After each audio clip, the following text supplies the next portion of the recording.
Pues nos habíamos quedado con esta disyuntiva de las interpretaciones de la mecánica cuántica, las distintas interpretaciones que hay, y que claro, la interpretación más popular entre los físicos, la interpretación de Copenhague, es una interpretación probabilística, es decir, dices que no puedes conocer todos los estados de un sistema, que no es que porque no los puedes conocer, no porque haya cosas que se te escapan, como pasa cuando tiramos los dados, por ejemplo. Si tiramos los dados, no puedes predecir el número que va a salir, pero claro, porque hay un montón de variables que en el momento de arrojar el dado, se ponen en juego. Cuál era la posición inicial del dado, cómo estaba el dado en el cubilete, con qué fuerza le di, cuántas veces lo sacudí, en fin, hay un montón de cosas muy complejas que es imposible conocerlas, ¿verdad?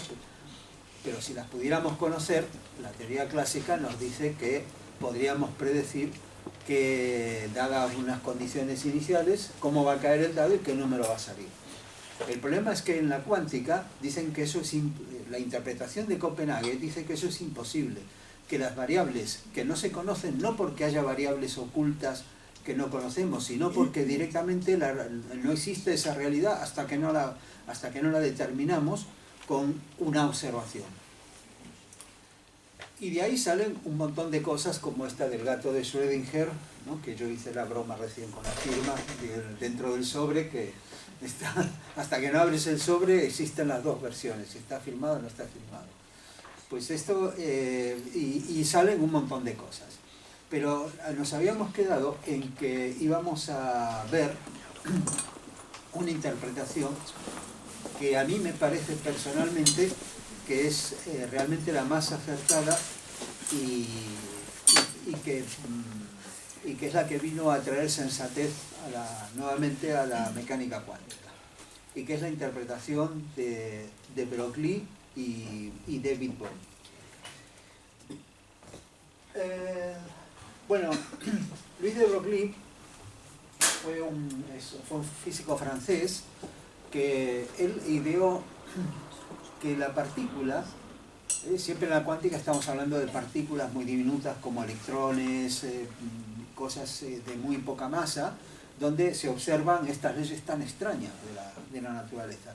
En sistemas más grandes podemos aplicar perfectamente la física clásica, no porque no valga la cuántica, sino porque como las dimensiones son tan grandes, al final se compensa todo y se puede reducir al caso de las leyes clásicas. En el caso de Broglie, lo que ideó fue que las partículas son guiadas por una onda. Él dijo, la onda que representó Schrödinger con la función psi existe, y es una onda que actúa como guía a la partícula. Y la partícula se mueve según esa onda que la circunda y que se extiende por todo el espacio. Y bueno, Louis de Broglie, de hecho, predijo, por ejemplo, su predicción, su hipótesis, sirvió de base para hacer los microscopios electrónicos. Suena lo de los microscopios electrónicos. Bueno, en los microscopios electrónicos, en lugar de examinar un objeto con luz, se examina echándole una corriente de electrones, bombardeándolo con electrones. ¿Por qué? Porque las ondas que acompañan a los electrones, que se llamaron ondas de materia, luego se reflejan, se refractan todo como si fueran ondas de luz, pero con una longitud de onda, con una frecuencia muchísimo mayor, y por tanto se consigue mayor precisión, mayor resolución. ¿Habéis visto estas fotos de cosas tomadas con el microscopio electrónico? Que parecen en otro mundo, que son tremendas, un realismo y unos aumentos impresionantes. Bueno, es gracias a esto. Y de Broglie recibió en 1928 el premio Nobel por su hipótesis de las ondas guías de las ondas de las partículas. Pero, ¿os acordáis lo que os dije al principio de que en la física, en la ciencia, también a veces hay corporativismo? Y Heisenberg y Bohm, que eran los impulsores del modelo de la interpretación de Copenhague,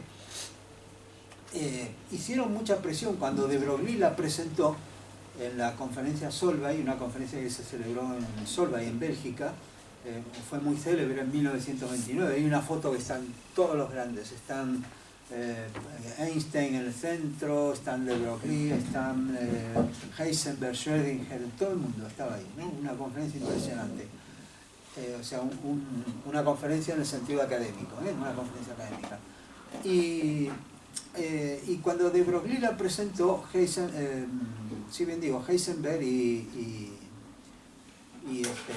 y Bohr se le echaron para atrás, dijeron que estaba equivocada, que tenía un razonamiento fallido, no sé cuánto, y le demostraron que estaba equivocado. Entonces de Broglie se echó para atrás y dejó todo en un cajón. Con el tiempo, ya en los años 50, 45 más bien, 50 por ahí, un asistente de Einstein, que el doctor David Bohm, que trabajaba con Einstein, no le gustaba nada lo de la cuántica y menos lo de la probabilidad. Él fue el que dijo, no creo que Dios juegue a los dados con el mundo. Y por cierto, lo de Dios lo dijo con cierto sarcasmo porque él era ateo. O sea, lo dijo como diciendo, te vamos. Y entonces Bohm recuperó esta idea de Broglie, se dio cuenta de que las contrademostraciones, las objeciones que le habían hecho estaban fallidas y siguió con la idea y la desarrolló. Y entonces el modelo ese hoy en interpretación se denomina de Broglie-Bohm. Bueno, esencialmente dicen que la función de onda sí que es real y que la onda guía a la partícula, determinando su trayectoria y su velocidad.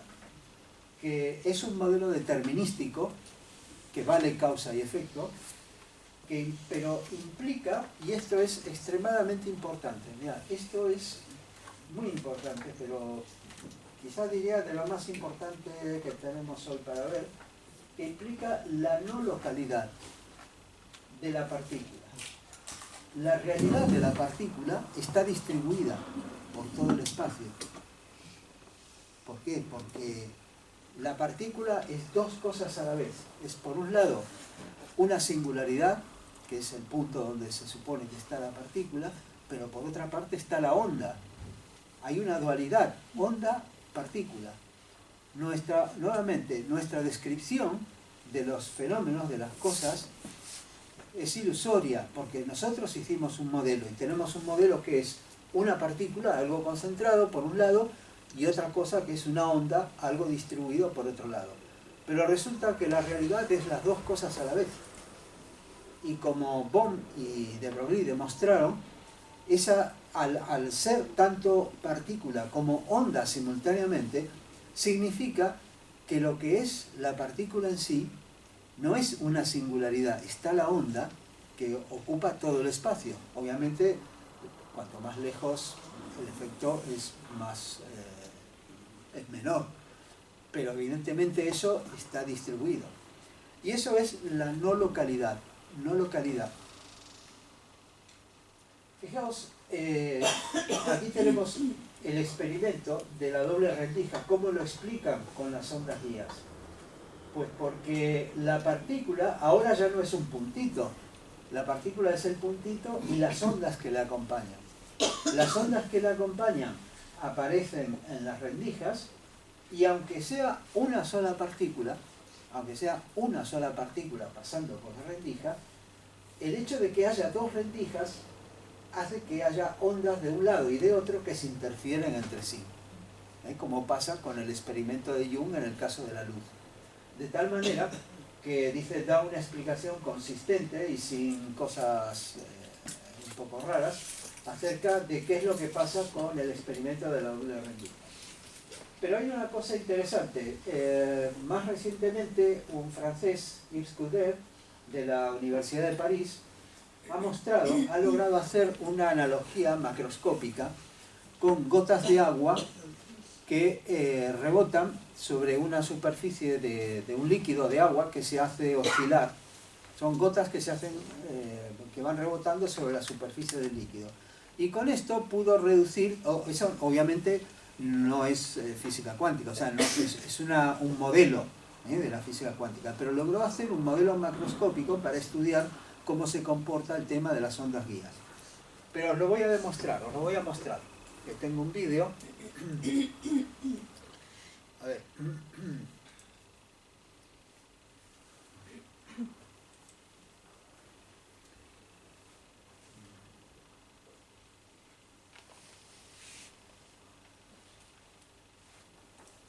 Aquí. Que se llama de las ondas, esto es de las ondas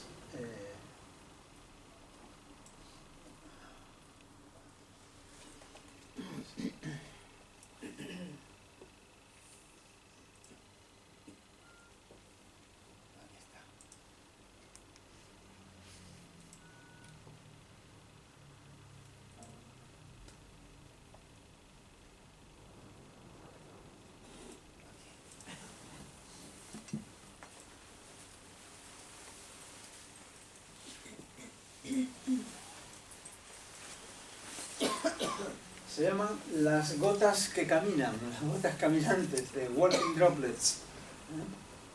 Y fijaos esto, cómo funciona.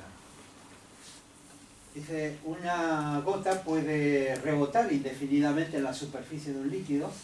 En 2005, Luis Couder y su equipo descubrieron que pueden, haciendo oscilar el líquido, con una onda pueden lograr, y con una resonancia pueden lograr que la gota se permanezca rebotando, ¿no?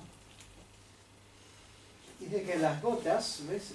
Ahora una cosa, lo que hacen es tomar fotografía no en cualquier momento, sino sincronizada, como las luces estroboscópicas, estas que ponen en las discotecas, que parece que por un momento estuviera así. Bueno, pues eso, de tal manera que pillan a la onda, a la gota, en una sola posición, en lugar de estar viéndola bailar para arriba y para abajo, pero entonces es más fácil estudiar el movimiento lateral y la influencia de la onda que está en el líquido y que es la que la va guiando. Y fijaos esto entonces, así es como se ve, ¿ves? La onda va guiando a la gota. Os recuerdo, aquí estamos viendo, solo la gota sigue vibrando, pero aquí solamente para el vídeo se ha sacado en una posición vertical. Entonces, haciendo la luz estroboscópica durante el impacto, revela las ondas guía, las ondas piloto, como también le he llamado, y que la gota es guiada mediante estas ondas guía.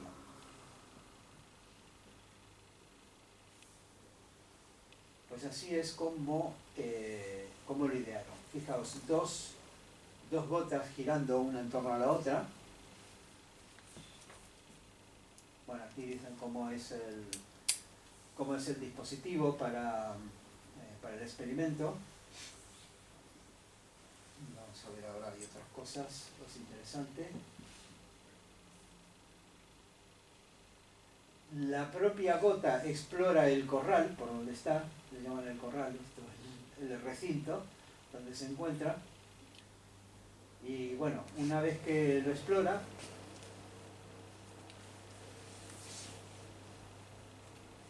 es que si su onda lo va completando todas estas figuras, la va guiando, y fijaos lo que aparece. Con muchos caminos ir de un lado y de otro, aparecen unos anillos de interferencia. Y estos justamente son los que predijo la onda de probabilidad de Schrödinger.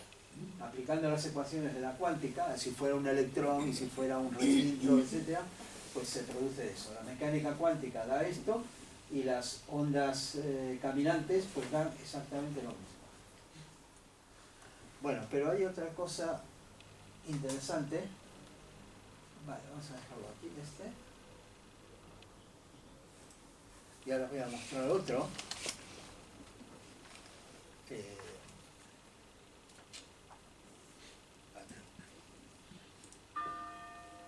¿Puedo hacer una pregunta? Sí. La onda guía a la partícula. Sí. ¿Y quién guía a la onda? La onda es el resultado La onda es el resultado de las ecuaciones, lo mismo que en la luz. ¿Quién guía la luz? ¿Quién guía la onda? No hay nadie que la guíe, son las leyes de la naturaleza, la onda responde a las leyes. Lo que pasa es que, igual que la partícula, si la consideramos como una partícula macroscópica en la mecánica clásica, ¿quién guía el proyectil? Por ejemplo, disparan, pum, y sale un proyectil, hace una curva, pum. ¿O quién guía la luna girando alrededor de la Tierra? Pues las leyes de la naturaleza, la gravedad, su matemática, todo. Es decir, que hay lo que aquí estamos viendo es que al existir una onda guía, esa onda guía está distribuida. Ya no podemos pensar en que vamos a conocer la partícula conociendo solamente lo que pasa en el puntito donde está la partícula. El todo influye. El todo influye. Y mirad, ahora lo vemos con este. Este es otro vídeo de lo mismo, pero que ahora muestra qué pasa con el experimento de la doble rendija. Nuevamente, hay una sola partícula, una sola gota, oscilando, se acerca a una doble rendija, ¿ves? Como la veis ahí, y mirad lo que pasa. Fijaos en esto. La partícula, la gota realmente, va a pasar por esta rendija y no por esta otra. Pero sin embargo, esta otra rendija está influenciando en las ondas, y de hecho está produciendo, aquí ya se ve que está produciendo patrones de interferencia. ¿Lo veis? ¿Lo veis? ¿Lo veis? Entonces, una sola partícula, dice, lo que no se podía explicar con la idea de la partícula, de la localidad, la partícula concentrada en ese lugar, sí se explica con la idea de que la partícula realmente la materia es realmente una dualidad, materia de masa concentrada, puntual, y una onda. Ambas cosas a la vez. Y si fueran dos partículas, ¿hubieran escogido cada una de ellas pasar por una rendija diferente? Depende, no se sabe, depende cómo venían, depende cómo estaban las ondas, depende del recinto externo que las encierra, si a lo mejor ha provocado interferencias antes o interferencias después. Ya es una cuestión de caminos matemáticos, ¿eh? Pero lo interesante es notar esto. ¿Ves? La otra rendija no es que no cuente, claro que cuenta, fíjate cómo cuenta, inclusive cuenta antes. ¿Eh? Y aquí pasa y veis cómo se fue para un costado, no siguió recto. Aquí viene otra, bueno, lo mismo a velocidad más lenta, un cuarto. Y aquí ya se ve bien, ¿ves? Las ondas ya saben que hay, entre comillas, ¿no? Que hay dos rendijas. Es el mismo experimento, pero con más lento. ¿Lo veis esto? Y aquí justamente señala las ondas de interferencia que se ven pasando a través de la segunda ranura, tanto en la primera como en la segunda. Bueno, esto es realmente asombroso. No es solamente una cuestión de decir, bueno, qué extravagancia, mira, está bien, está curioso. Dice, bueno, yo comentaba hoy en la mesa, en el almuerzo, yo durante un año, cuando estudiaba física, fui auxiliar adscrito de la cátedra de física experimental y me dedicaba a buscar experimentos para que los alumnos pudieran hacer con el material que había en el laboratorio, claro. Estaba limitado por ahí. Entonces a mí el laboratorio me gusta mucho. No diga, esto no es una extravagancia mía, una extravagancia de Carlos, porque como le gusta la física experimental, pues mira, ahí está. No, es que pensad esto cómo cambia. Las cosas que vemos no solamente están aquí donde las vemos, sino que tienen algo que está distribuido por todo el universo. Primer punto extremadamente importante. Primer punto. Vamos a seguir con la presentación. Entonces, ¿qué consecuencias tiene esto? Muchas. Las partículas de materia aquí está explicado el experimento de la doble rendija, pero bueno, creo que lo habéis visto.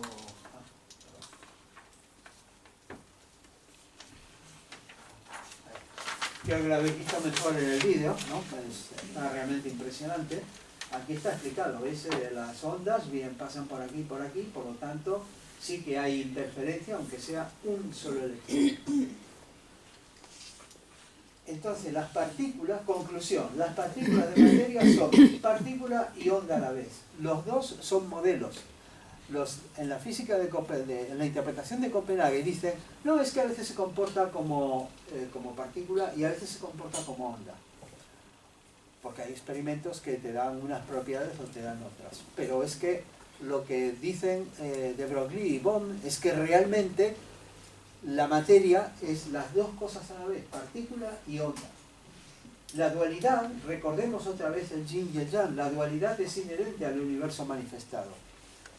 Y nuestros modelos de partícula y de onda son solamente eso, son modelos. La no localidad tiene enormes implicaciones filosóficas, como vamos a ver, y coincide con las descripciones hechas por los Vedas y otras escrituras antiguas acerca de la estructura del universo. Vale, vamos a seguir con la siguiente.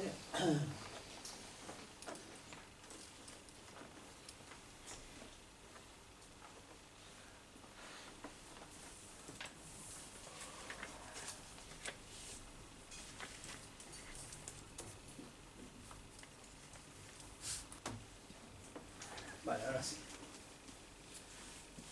Vemos ahora la unidad del universo. Una predicción de la física cuántica es la existencia de lo que se llama el entrelazado cuántico. Partículas que tienen sus estados cuánticos vinculados, de modo que forman un sistema único, aunque estén en posiciones físicamente distantes. ¿Cómo se hace esto?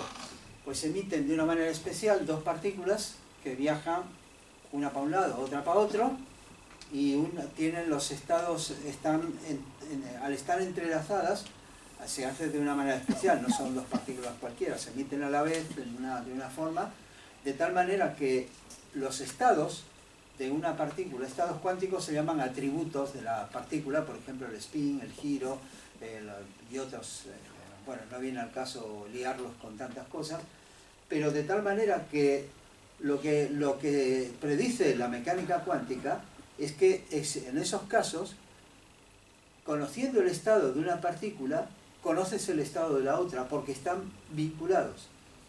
Pero es más, que alterando el estado de una, alteras el de la otra. Y entonces, claro, aquí,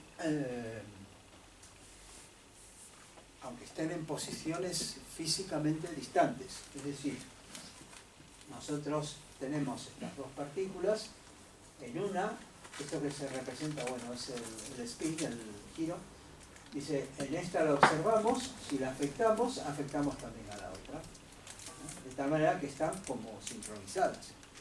Pero claro, Einstein decía que conoció esto, decía, no, pero esto, a ver, esto no puede ser, porque la velocidad, cualquier información que viaje de una partícula a la otra, tiene que ir a la velocidad de la luz, que es la máxima velocidad posible en el universo. Entonces, realmente lo que está pasando es que tiene que haber aquí hay algo que no conocemos, tiene que ir a la velocidad de la luz, no es que estén vinculadas de esta manera, o sea, la cuántica dice sí, están vinculadas, pero otra cosa pasa para que se transmita la información. Y entonces él decía esto, discutió esto con dos colegas, Podolsky y Rosen, y se conoce como la paradoja del PR, donde decía que las partículas entrelazadas como que son la misma cosa, que eso no puede ser porque no podía haber fuerzas, y lo dijo así en tono un poco sarcástico, fantasmales a distancia. ¿Eso lo dijo Einstein? Sí, sí, no puede haber fuerzas fantasmales a distancia. Dice, ¿qué estáis diciendo? Dice, esto es una locura. Entonces, pero resulta que en 1982 Alain Aspect, un físico francés, con un experimento diseñado para esto, comprobó la existencia de las partículas entrelazadas.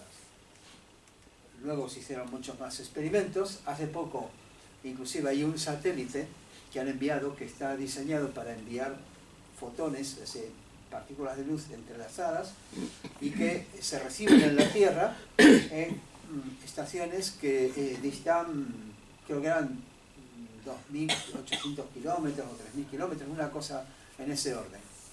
Y se ha observado que efectivamente están entrelazadas. Es decir, que aunque estén separadas, están entrelazadas. ¿Qué significa? Que son parte, que son la misma realidad, aunque estén en posiciones distintas. ¿Os recordáis cuando hablamos de la ilusión de la separatividad de Maya? Una de las grandes ilusiones, la separatividad. Pues aquí la física nos lo está demostrando. ¿Tiene que ver con los campos morfogenéticos? No, esto no. Esta señora decía que podrían ser las almas gemelas.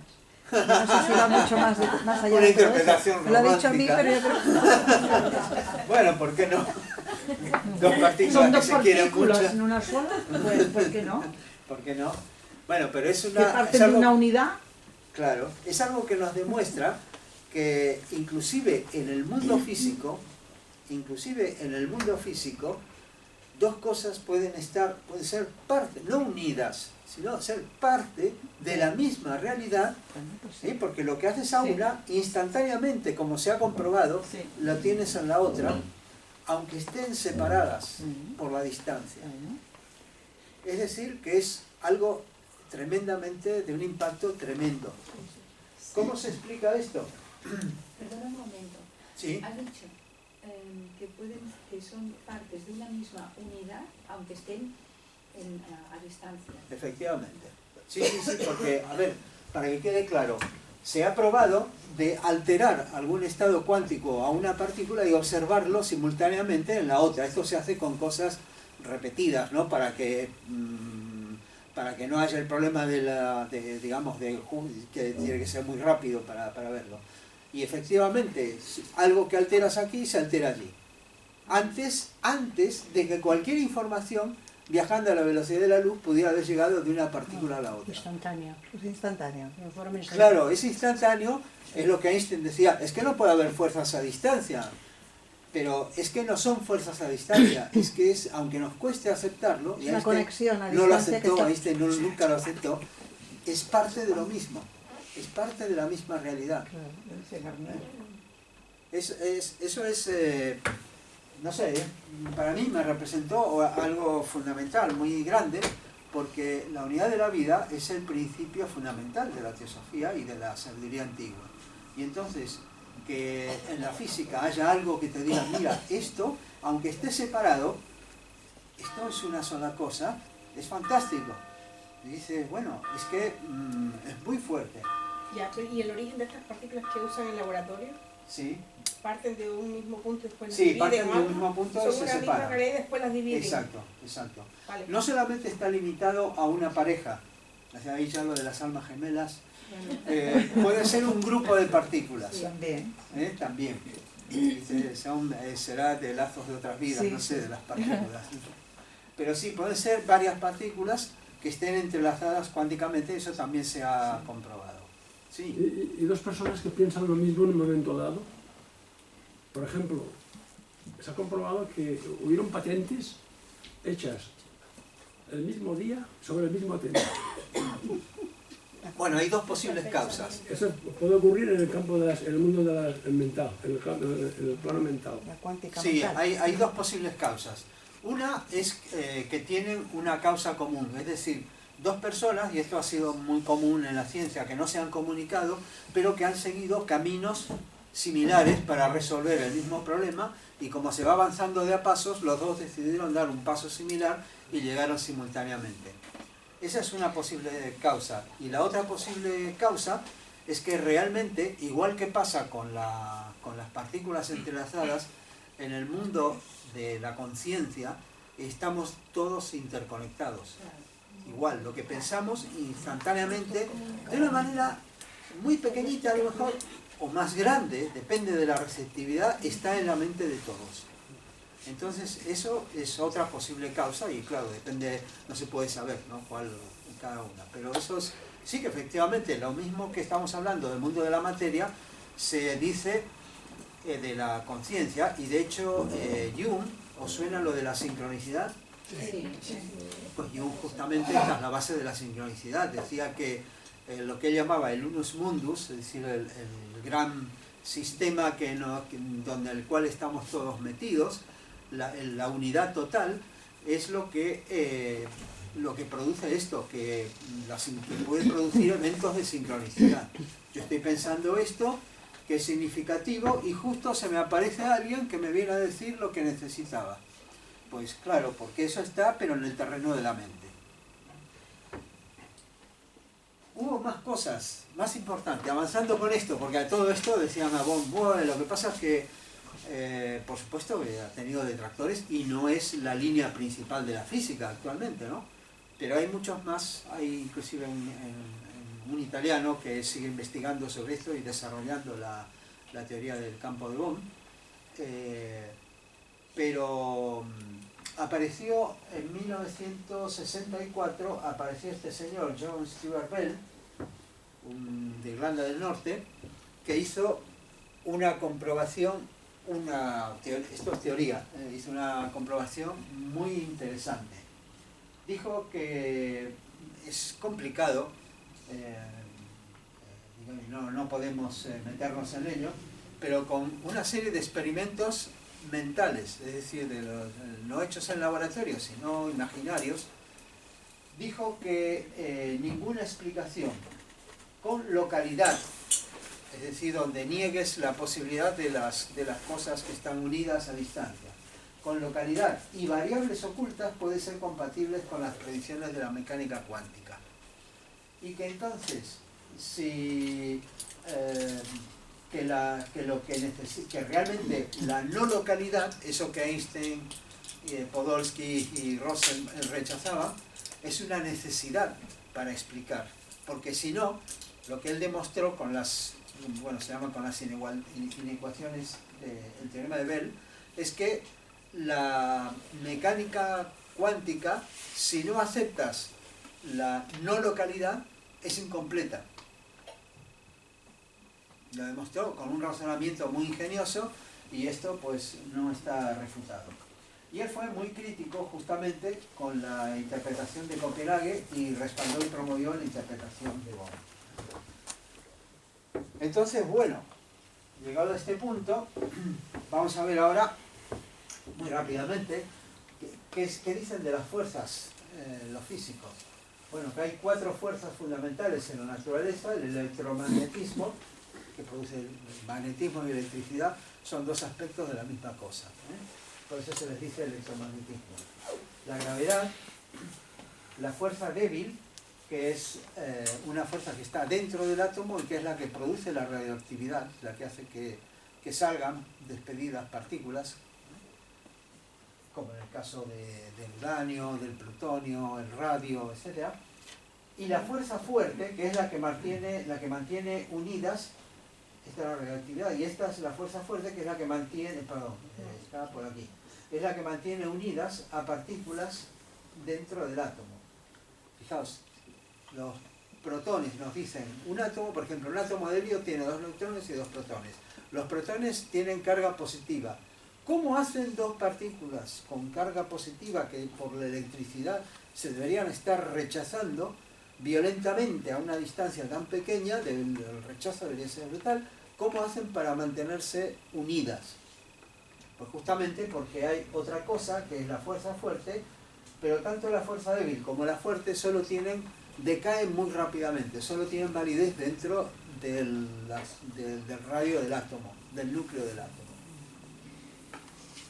Bueno, el modelo estándar de la materia es el modelo aceptado comúnmente, que se usa para todos los estudios teóricos y prácticos, etc. Produce buenas predicciones. Es un diagrama de partículas, no os voy a castigar con esto, pero basta decir que por este lado están las partículas que se denominan fermiones, todas estas, entre las cuales tenemos los leptones, como aquí por ejemplo el electrón, Para que os suene, está el neutrino por ahí. Aquí tenemos dos clases de neutrinos. Y luego tenemos los quarks, que se supone que son los que están dentro, los que componen lo que es un protón o un neutrón. Pero luego tenemos aquí los bosones, que tienen bueno, dos bosones. Aquí este es el fotón, el que dijimos antes, que son paquetes de energía electromagnética, el gluón, que es parte de la energía de la fuerza fuerte, y los bosones Z y W, que son de la fuerza débil. Y tenemos el flamante recientemente, bueno, no está todavía 100% afirmado, pero dicen que los resultados experimentales coinciden bastante con lo que se esperaría del bosón de Higgs, que se supone que es el encargado de transmitir las fuerzas de la gravedad. En el modelo estándar, las fuerzas se intercambiando paquetes de energía o partículas, como queráis llamarles, que son los bosones. Es una explicación un poco rara. Realiza predicciones correctas, pero tiene muchos problemas. Entre ellas es que es correcto, pero es incompleto y poco elegante. Muchos dicen, hay demasiadas constantes, demasiadas partículas. No tenemos las partículas fundamentales, es un zoológico. No contempla la relatividad. Esto está en la cuántica, la relatividad se quedó fuera. Dice, ¿y qué pasa con la materia oscura? Bueno, entonces, la física actualmente está dividida en dos grandes campos que son casi inconexos. Lo grande, donde rige la relatividad, y lo pequeño, donde rige la mecánica cuántica. Y lo que se está buscando es una teoría del todo, una teoría que integre tanto lo grande como lo pequeño. Esto lo buscó Einstein y murió sin poder hacerlo. Y hay muchos otros que lo están tratando de hacer. Y un proponente muy interesante es la teoría de cuerdas. La teoría de cuerdas, que está todavía en desarrollo, se originó en la década del 70 y dice que tanto la materia como la energía están formadas por minúsculas cuerdas, entre comillas, de energía con distintos modos de vibración. Cuerdas abiertas y cuerdas cerradas, como estas. Las cuerdas vibran en hiperespacios de más dimensiones, 10 espaciales o 26. El mínimo donde se obtiene una teoría consistente son 10 dimensiones espaciales más una del tiempo. Pero el problema que tiene es que son demasiado pequeñas para detectarlas directamente. Es decir, la teoría propone, se van avanzando con resultados, etc. Pero claro, nos preguntamos, ¿esto cómo se comprueba? Es muy difícil de comprobar de momento. Hay una familia de teorías de cuerdas con simetrías, supersimétricas, no sé cuánto, que son construcciones matemáticas, y estas sí que unifican las 4 fuerzas de la naturaleza. Y de momento es la mejor candidata a la teoría del todo buscada desde la época de Einstein. La teoría esta que se llama del M-string plantea una solución en un universo de 11 dimensiones, 10 espaciales más 1 del tiempo. Las dimensiones espaciales superiores a 3 están enrolladas. Enrolladas quiere decir que tienen una distorsión en la métrica que hacen que no se extiendan por todo el espacio como las dimensiones 3 que conocemos, sino que están enrolladas en una distancia muy pequeña, que es mucho menor que el radio atómico, que es lo que se llama la distancia de Planck. Y de ellas, de momento, sí que se derivan las leyes de la física, tanto en relatividad como en la cuántica. Es una teoría que está en construcción, pero que aún no ha producido predicciones que digan, mira, gracias a esta se ha predecido esto y no otra cosa. Ahora, ¿qué son las cuerdas? Pues no se sabe, todavía es un modelo matemático. ¿Cómo se interpreta? Ni idea. Las teorías de cuerdas aún carecen de la base observable. Ahora, lo que sí es interesante es que son ondas que son la base del modelo holográfico. ¿Y esto qué es? Y ahora venimos con ello. ¿Os suena esto del holograma, que el universo es como un holograma, que esto es el paradigma holográfico, etcétera? Bueno, Pues veréis, David Bohm, Pribram y otros acudieron a la semejanza, a la analogía de un holograma para describir el universo que ellos estaban concibiendo. Y esto ahora nos aproxima. Prestad atención a esto porque esto es interesante. Un holograma, ¿qué es? Es una fotografía, bueno, todos nosotros conocemos los hologramas, los de la tarjeta de crédito, ¿no? Por ejemplo. ¿Estos los habéis visto? Sí, ¿no? Si los veis muy seguido, mala cosa, quiere decir que los usáis demasiado. Bueno, pero estos son los hologramas de reflexión, es decir, que nosotros lo vemos así a la luz se refleja y nos da la impresión de una figura en 3 dimensiones, ¿verdad? Pero hay otros hologramas, los primeros que se hicieron, y yo tuve la suerte de verlos en la universidad. Un profesor trajo todo el aparatejo, toda la disposición y nos mostró cómo era, realmente interesante. Es una fotografía que se hace con lentes y se hace sin lentes, sin una cámara, y una luz coherente, la luz de un láser. Coherente significa que todas los fotones que salen del láser están en la misma fase, están en fase, o sea, no son como en una lámpara cualquiera que están cada uno en fase y en frecuencias distintas. Tienen la misma longitud de onda, la misma frecuencia y la misma fase. Y que entonces lo que hacen es dividir el haz de luz en un espejito, una parte se va a otro espejo que la hace reflejar sobre el objeto. Aquí se está intentando fotografiar, obtener el holograma de unas piezas de ajedrez, va hacia el objeto y se refleja nuevamente hacia la película. Pero la otra parte del haz de luz viene a otro espejito y pasa directamente a la película, de tal manera que se interfiere con la que pasó primero por el objeto. ¿Habéis entendido algo?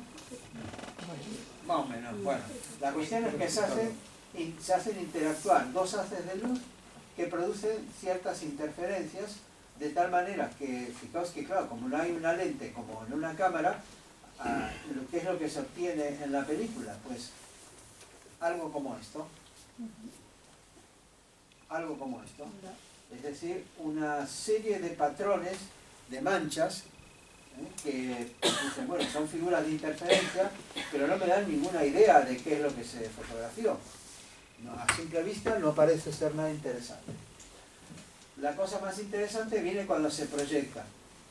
Se proyecta con un láser similar, es decir, con la misma longitud de onda, sobre la película, alguien lo observa y resulta que, oh milagro, parece que detrás de la película, como se ve aquí, esta es la que se proyecta y aparecen entonces ahora sí las figuras que habíamos fotografiado. Pero con una cualidad muy importante, que si nosotros nos movemos, las figuras parece que las estuviéramos viendo desde distintos ángulos. Fijaos, os voy a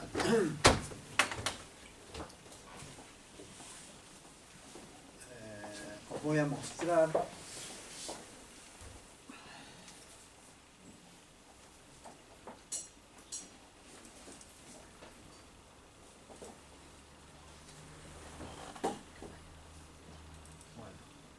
Esto tiene muy mala resolución porque es muy viejo esto.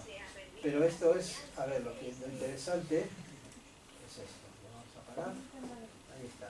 Que según nos movemos, lo que se ve es como que las figuras estuvieran allí y estamos viéndolo en 3 dimensiones. No sé si alcanzáis a ver porque es muy borroso, es muy malo, pero realmente, bueno, por lo menos la idea de qué es lo que pasa. ¿Ve? Aquí tenéis el caballo, el rey, no sé cuánto, y entonces lo que pasa es que las otras dos figuras, el alfil y esto, están por ahí atrás y se ve como que realmente estuvieran en el espacio y nosotros nos movemos. Bueno, esto es una curiosidad muy interesante para ver en los museos y todo. Pero resulta que lo bueno viene ahora, mira, ya está. ¿Qué es lo que pasa? Que el holograma tiene una propiedad importantísima. Si yo corto un trocito, un fragmento del holograma y lo proyecto, lo que obtengo no es una partecita del caballo o del alfil o del objeto, sino que obtengo nuevamente todo el objeto, toda la escena, a menor resolución y posiblemente desde un solo ángulo en particular, no todo, pero todo.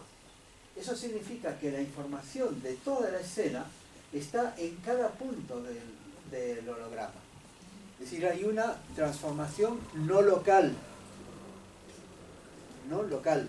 Es decir, el todo está en cada parte. ¿Me seguís? Vais viendo por dónde vamos, ¿verdad? El todo está en cada parte. Os suena esto del hermetismo, ¿no? Como es arriba es abajo, el todo está en todo. Bien, entonces, esta propiedad del holograma es lo que lo ha hecho interesante como una analogía para explicar el modelo de la realidad. Y lo que se llamó el modelo, bueno, de hecho Bohm y otros colaboradores, inclusive con Ken Wilber, un pensador contemporáneo, han sacado en su momento, esto lo publicaron en un libro que se llama El paradigma holográfico, donde explican un poco esto. Y entonces dicen, claro, esto es el modelo holográfico. ¿Qué significa esto? Bueno, es un modelo creado por algunos científicos, entre ellos Bohm fue el primero, y Carl Krieger, que era un neurólogo también en los años 50, para describir esa unicidad del universo en la cual el todo está en cada parte. Dice, bueno, eso está bien, pero ¿cómo puede ser posible? Y Bohm decía que hay algo que es el orden explicado, pero que es una expresión solamente del orden implicado, como una de las posibles proyecciones del holograma. Es decir, es como si hubiera un holograma que tiene el orden total, pero el mundo, la realidad, es como una proyección particular de ese holograma. Pero también hay una cosa, nosotros como partes de ese holograma, quiere decir que tenemos el mundo completo en nosotros mismos. Para la mayoría de los científicos esto fue polémico. Bohm se reunía con Krishnamurti. Tuvieron varias reuniones y todo esto, y entonces muchos ya lo empezaron a encasillar. Este es uno de estos que van con cosas raras y no sé cuánto, se ha vuelto ahí un poco loco. David Bohm dijo esto: la fragmentariedad es una ilusión de la mente. El verdadero estado de las cosas es una totalidad indivisible. Y esto lo dijo él apoyándose en su modelo. Él no está repitiendo algo de los Vedas o de Blavatsky. Él lo dijo viendo lo que él observaba, lo que él proponía con su modelo. Bueno, la pecera de Bohm, esta es una cosa curiosa que hicieron para explicar. Dice, supongamos que tenemos una pecera que está en un cuarto cerrado y dos cámaras que están a 90 grados y luego dos monitores.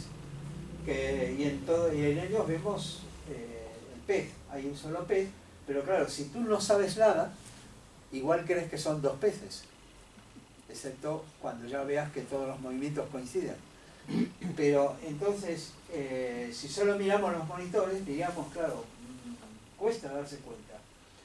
Y esa fragmentación de la realidad es lo que llamamos Maya. Porque nosotros no vemos el holograma, o lo que sería el similar al holograma, sino una proyección, la proyección que pasa por nosotros, en nuestro momento, en nuestra parte, en nuestro tiempo, y en nuestra mente. Hay esto sí es de los Vedas, de los Puranas, mejor dicho, una figura también, la leyenda del dios Indra. Decían que el dios Indra es una metáfora, tenía una red de cuerdas muy especial. Era una red de cuerdas de seda que se expandía al infinito en todas las direcciones y que contiene en cada intersección de las cuerdas de la red una perla o un cristal, decían según las traducciones, de gran brillo, que refleja sobre sí misma todas las otras perlas de la red. Es decir, cada una de las perlas refleja a todas las otras. Y así sucesivamente como espejos hacia el infinito. Esto era una metáfora de los Puranas, de 1000 años antes de nuestra era, o sea, esto tiene 3000 años aproximadamente, pero con ello, fijaos, ¿qué están diciendo? Están diciendo lo mismo, que el universo es tal que cada parte está reflejando a todas las demás. El todo está en cada parte. Y aquí entramos en algo que Blavatsky citó mucho y que viene de los Vedas, del budismo, etcétera, que es el akasha. El orden implicado de Bohm es similar al concepto de akasha de los Vedas y de otras tradiciones antiguas. En la doctrina secreta, Blavatsky nos dice que el akasha es la sutil, supersensible esencia espiritual que llena y penetra todo el espacio y que es la raíz del éter, del quinto elemento, metafísicamente, el quinto elemento, tenemos los 4 elementos, tierra, aire, agua y fuego, y el quinto elemento, el éter, que los envuelve a todos, del cual dimanan, pero a su vez el éter es una dimanación, es una radiación o una emanación de algo sutil, misterioso en principio, que es el akasha. El akasha además se supone que es donde están todas las ondulaciones de todos los sucesos, de todo lo que sucede, de todo lo que ha sucedido, la historia del universo está en el akasha. De esto que ahora hay tantos que ofrecen de leer registros acásicos y no sé cuánto. Si fuera tan fácil, ¿no? Bueno, el akasha dice Blavatsky, que es la radiación del mula prakriti, de la raíz de la materia. Cuando el universo se manifiesta, aparecen 2 elementos, el purusha y el prakriti.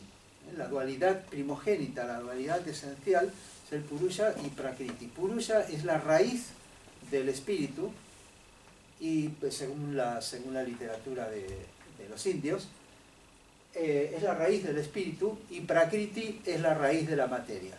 Y Blavatsky dice entonces que el akasha es una radiación del mula prakriti.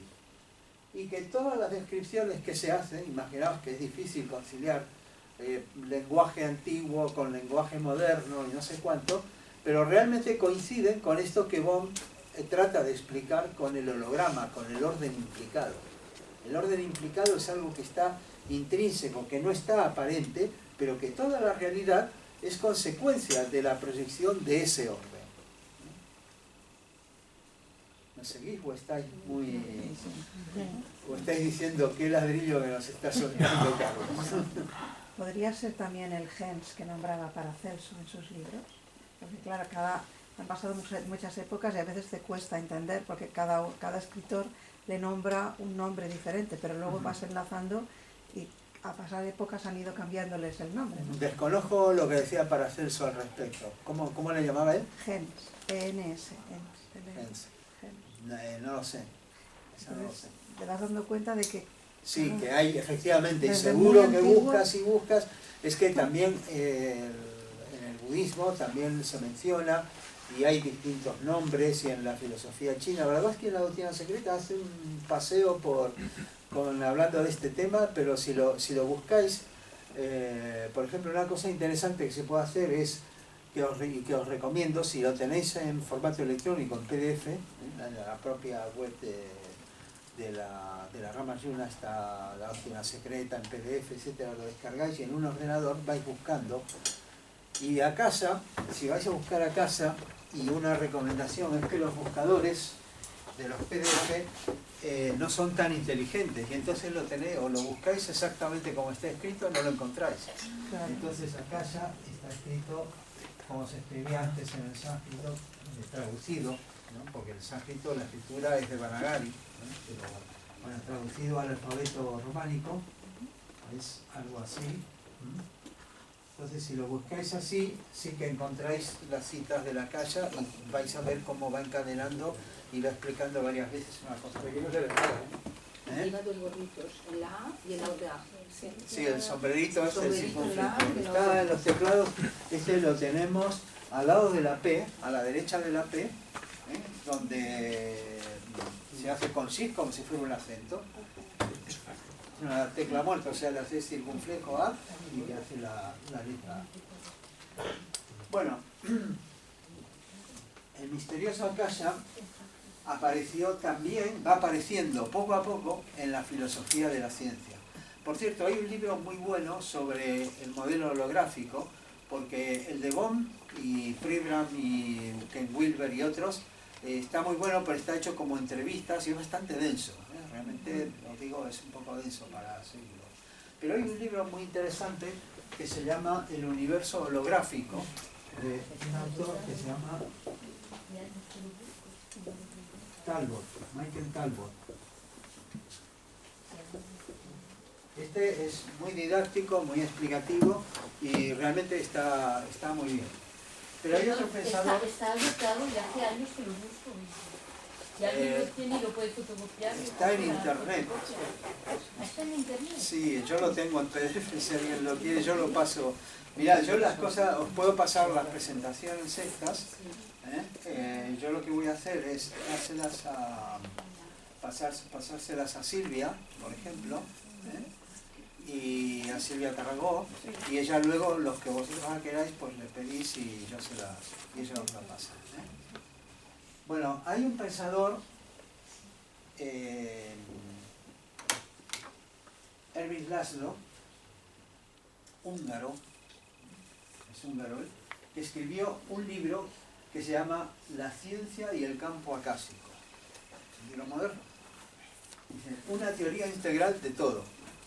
Él también dijo, esto que se decía en la antigüedad, resulta que es lo que están diciendo ahora los físicos, pero también lo que van encontrando los psicólogos, como los junguianos, también lo que van encontrando en distintos campos, y entonces él propuso esto, el campo que luego le llamó campo A, para abreviarlo, pero se ha referido a este concepto, el concepto de la casa. Muy interesante, y dice que explica muchas contradicciones de la ciencia actual. Es una presentación holística, es decir, que engloba todo, el todo, una presentación del todo, como la realidad no se puede entender, no se puede estudiar en fragmentos. La realidad es el todo que está en cada fragmento, esa es la esencia del modelo holográfico. Y está en la misma línea de David Cron y de otro físico que es Fritjof Capra, igual es el autor de un libro que quizás os suene, El Tao de la Física. Bueno, Capra tiene otro libro, por cierto, Capra estuvo dando conferencias en la sede de la sociedad en Estados Unidos, ahí tenemos relación con, la sociedad tiene relación con él. Estuvo en el centro de Olcott, en Wheaton, en el estado de Illinois, y él es que era físico, pero dejó la física, porque realmente cuando lees el Tao de la Física, te das cuenta que no es un físico que habla de algunas cosas relacionadas que salen de la filosofía de la física. Es un místico que sabe física y entonces realmente empieza con unas descripciones maravillosas y aunque luego no os guste toda la parte de la física, os recomiendo la primera parte que él hace una revisión de las tradiciones del budismo, del zen, de los Vedas y no me acuerdo si había algún... y del Tao, y del taoísmo. Que están realmente muy buenas, muy sintéticos y muy certeros. Y él hizo otro libro que se llama... La ciencia del campo acásico. No. El campo acásico, este es el de Erwin ¿Pero Laszlo. de él cuál es? El Tao de la El física. Tao de la Física. El Tao de la Física y ahora vas a decir el otro, ¿no? Y el otro, el de... Bueno, hay otro de Fritjof Capra que se llama... hay otro que os recomiendo porque habla un poco de todo esto y de la importancia que tiene para la civilización, que es el que se llama El punto crucial.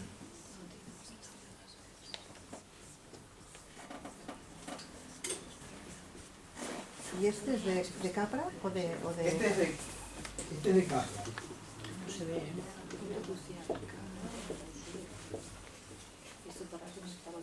Capra luego hizo otros libros, yo todavía no los he leído, pero tiene otros, y tiene uno que se llama La trama de la vida, muy sugestivo. Él lo que hizo fue, cuando se empezó a dar cuenta de todo esto, dejó la física, porque dice que con la física no se puede explicar el todo. Dice, entonces, y se dedica ahora a ser un coacher, un consultor, uno de estos que enseñan, y especialmente en teoría de sistemas. Porque él se dio cuenta que más importante que el estudio de la parcialidad es el estudio del sistema, el estudio del todo. La teoría de sistemas trata de esto, de sistemas de cualquier cosa. Pueden ser sistemas de partículas, de seres vivos, hasta sistemas informáticos. Y que entonces, de cómo se relacionan, y que sin saber eso no podemos saber exactamente, no podemos comprender cómo funcionan las cosas. Y él se dedica a dar clases a los que, inclusive a la ecología, y da clases a profesores de ecología para que enseñen, digamos, de una manera integral y holística. Bueno, lo interesante es que es una línea muy buena, y aquí fijaos estos unos pocos extractos que va en consonancia total con lo que dice la teosofía.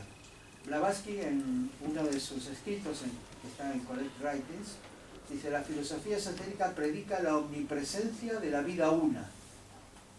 Omnipresencia de la vida una, es decir, que está absolutamente en todo. Esto no está en el plano búdico y tal, está absolutamente en todo, si no dejaría de ser vida única. En el plano búdico, según la teosofía, podemos ser conscientes de la vida una, pero la vida una, aunque no seamos conscientes, está, como acabamos de ver, por las partículas entrelazadas, por el modelo holográfico, las ondas guía, el no sé cuánto, está absolutamente en todo. Es decir, que aunque nosotros seamos presa de la ilusión de la separatividad, realmente todo está conectado, todo está unido, todo es como la red de Indra. No solamente está unido y conectado, sino que en el fondo, o sea, en el corazón, la esencia de cada uno está el todo. Esto como decía la red de Indra. Entonces decía, la filosofía esotérica predica la omnipresencia de la vida una, o la unidad del elemento uno y su presencia a través de toda la naturaleza. El poeta William Blake lo dijo muy bien también, diciendo: ver un mundo en un grano de arena, un mundo en un grano de arena, y un cielo en una flor silvestre. Abarcar el infinito con la palma de la mano y la eternidad en una hora. El todo en el todo. Krishnamurti nos dijo lo siguiente: si podemos, lo que debemos tratar de comprender es la idea de la vida universal, que construye nuevos instrumentos para su propia expresión. Y dichos instrumentos empiezan en el mundo de la forma, tomando la apariencia de la individualidad. Eso está recogido sabéis que Krishnamurti no escribió libros, sino que él daba charlas y las fueron compilando, y hay luego muchos libros que hicieron cogiendo temas transversalmente de muchas charlas distintas, pero que hablaban del mismo tema. Esto está en uno de esos libros, que es La diversidad en la unidad. Y volviendo a la doctrina secreta, Blavatsky habla de un elemento muy interesante que es Fohat. ¿Qué es Fohat?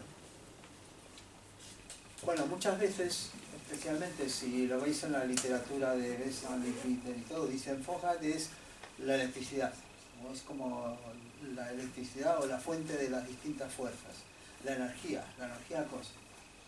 Pero es algo más. Blavatsky nos presenta que es algo mucho más sutil. Dice: el universo manifestado, por lo tanto, está informado por la dualidad, la cual viene a ser la esencia misma de su existencia. Esta no es que se coló un guión porque estaba interrumpida la palabra, la puso así a propósito. Existencia es dejar de ser, existir es dejar de ser. Es como la manifestación que se olvida de lo que es para identificarse con aquello en lo que se ha manifestado. Su existencia como manifestación. Pero así como los polos opuestos de sujeto y objeto, de espíritu y materia, son tan solo aspectos de la unidad una, en la cual están sintetizados, así también en el universo manifestado existe algo que une al espíritu y la materia, el sujeto con el objeto. Ese algo desconocido al presente para la especulación oriental es llamado Fohat por los ocultistas. Es el puente por el cual las ideas fijaos esto, las ideas que existen en el pensamiento divino no es como la mente de un gran ser que está pensando y dice voy a hacer esto, ¿no? Sino que estamos hablando de algo asimilable a la mente, estamos hablando de la conciencia universal, de la conciencia del todo, de la conciencia o de la conciencia de algo muy grande, si estamos hablando de un universo, de un sistema, lo que sea. Entonces, dice, ese puente es el puente por el cual las ideas que existen en el pensamiento divino pasan a imprimirse sobre la sustancia cósmica, ese prakriti primordial que llamo, como leyes de la naturaleza. Foghat es así la energía dinámica de la ideación cósmica, o considerado bajo su otro aspecto, es el medio inteligente, el poder directivo de toda la manifestación.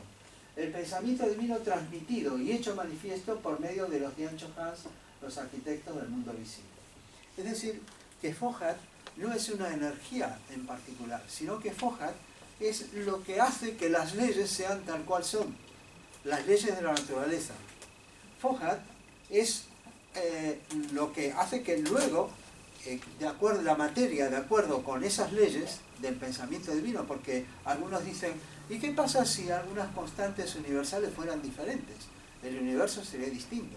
Por ejemplo, si la constante de Planck fuera más grande, los cuantos serían mucho más grandes, y entonces todas las cosas extrañas de la cuántica las veríamos a nivel cotidiano. Había algunos autores de ciencia ficción, como Isaac Asimov, que jugaban con eso, ¿no? Entonces decían que, por ejemplo, ibas a jugar al billar y tenían unas bolas cuánticas, les ponías el triángulo y claro, por ahí alguna bola ¡pum!, aparecía fuera del triángulo porque se salía por efecto túnel.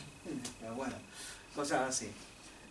El caso es que entonces Foghat es ese algo que une, y no sé quién me preguntó antes de la unión entre la conciencia y la materia, pues aquí aparece, Foghat es aquello que relaciona la conciencia con la materia. La conciencia, la ideación del universo, se traduce en leyes que son implementadas en la conciencia. No hay alguien que tiene que estar mirando que la Tierra orbite alrededor del Sol de esta manera. La Tierra orbita según las leyes, y esas leyes de la gravedad o de la relatividad o de la que queráis decir, las que sean, esas leyes sí que son las que han aparecido primero en la conciencia, pero a lo mejor ni siquiera como las leyes como las conocemos. Nosotros estamos intentando adivinar cómo es la naturaleza. Estamos intentando adivinar, estableciendo modelos, leyes, pero esto a lo mejor cuando lo ves integrado, si a lo mejor la teoría de cuerdas tiene éxito, o cualquier teoría que tenga éxito y que nos presente que esto es un todo, dice, la teoría del todo, dicen, mira, ahora sí que entiendo por qué se van sucediendo, se van explicando todas las leyes particulares. Bueno, ¿preguntas? Habrá muchas. Es que, Carlos, con Foghat hay mucho que decir. Pero solamente diría una cosa, y es que, a ver, después de profundizar bastante en la reunión de Rama, en diferentes años,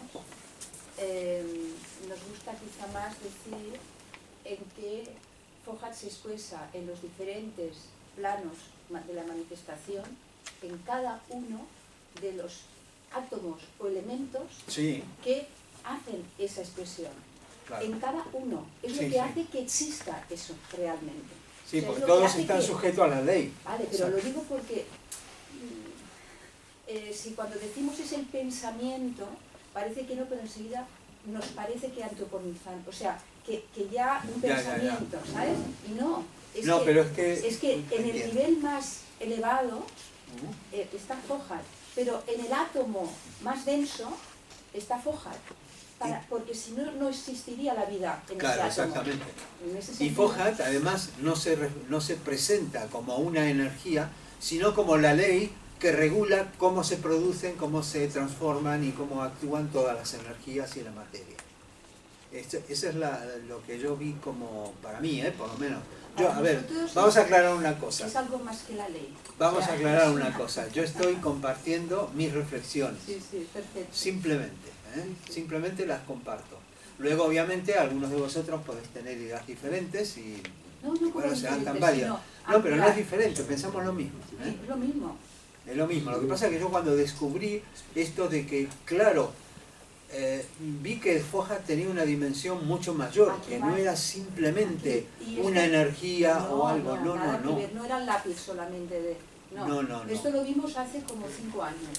Pero como hemos ido cada vez profundizando más, y sobre todo en el 6º volumen, que vuelve otra vez, entonces te vas dando cuenta que cuando estás estudiando el átomo o cuando estás profundizando en estos temas, es que ya no decir es la ley, es que es como que todavía puede ser más. O sea, es algo que cada uno lo podrá poner a su propio lenguaje, ¿no? En ese sentido. Pero que realmente como exposición es fantástico. O sea, que la manera como lo has expresado es un buen... Nos ayuda mucho a lo que decimos, ¿no? La exposición la es... unidad en la diversidad. Por supuesto es incompleta, como cualquier exposición. Está muy bien. Más cosas, más cuestiones, preguntas por ahí. Bueno, aquí lo que yo observo, se observa, en el universo, en el cosmos, el cosmos está ordenado. Está ordenado. Por todas las razones que hemos explicado, que has explicado, hay un orden, ¿no? Y este orden lo podemos abarcar tanto con la mente, en la inmensidad inimaginable de lo que es el cosmos, pero también en lo más pequeño, porque al llegar a las partículas, exacto, es otro universo, el microuniverso, y vemos que estas partículas, por lo que se ha explicado, no hay ninguna que vaya por su cuenta. Parece ser que todas las partículas entre sí cooperan. No hay partícula que se escapa y hace lo que quiere. No, las que se escapan es porque las han obtenido en un acelerador de partículas. Pero si no, se escaparía el bosón o el otro. Las partículas cooperan. Y forman átomos, forman núcleos, forman átomos, forman moléculas. Y esta cooperación de toda, la podemos llevar a toda la materia del universo. Si cooperan las partículas, cooperan las moléculas. Si cooperan las moléculas, cooperan los organismos. Sí. Los objetos del universo cooperan. No tiene por qué no cooperar. Un planeta coopera con otro. Las estrellas cooperan también. ¿Y qué forman? Forman una galaxia. Los soles al final forman una galaxia, porque cooperan. Y esta galaxia parece ser que está sometida a otras leyes. A lo que le llaman un cúmulo de galaxias, ¿no? Los cúmulos se han demostrado. Existen los cúmulos. Estos cúmulos, que pueden haber millones o decenas de miles de millones de galaxias, a su vez forman parte de algo superior. Porque tampoco tiene sentido que un cúmulo de galaxias vaya por su cuenta. Y la unión de estos cúmulos, o cientos de millones de miles de cúmulos, los que queramos considerar, parece ser que formarían como una raíz del universo, como un sistema nervioso donde hay un tronco y muchas redes. Y si nos imaginamos que todo esto, a nivel del cosmos, si lo pudiéramos imaginar, ¿qué veríamos? Una red neuronal. Parecido. Luego os la voy a mostrar. No es una red, es parecido a una red neuronal. Que en términos físicos podríamos decir, es un cerebro. Porque han fotografiado, han hecho un corte cerebral y han visto. Este modelo del universo neuronal coincide con un cerebro. Esta sería una explicación por qué el universo está dirigido. Pero empieza por las partículas, porque las partículas cooperan. A ver, es interesante lo que dices. Ahora vamos a hablar de cosmología. Ahora vamos a hablar de cosmología, justamente. Y os voy a mostrar un vídeo sobre la simulación la simulación del milenio, se llama esta, la del universo. Pero es interesante lo que dices de la cooperación de los planetas, que dice, claro, es extraño, ¿no? Suena extraño, pero sí que es cierto, porque mira, la vida en la Tierra es posible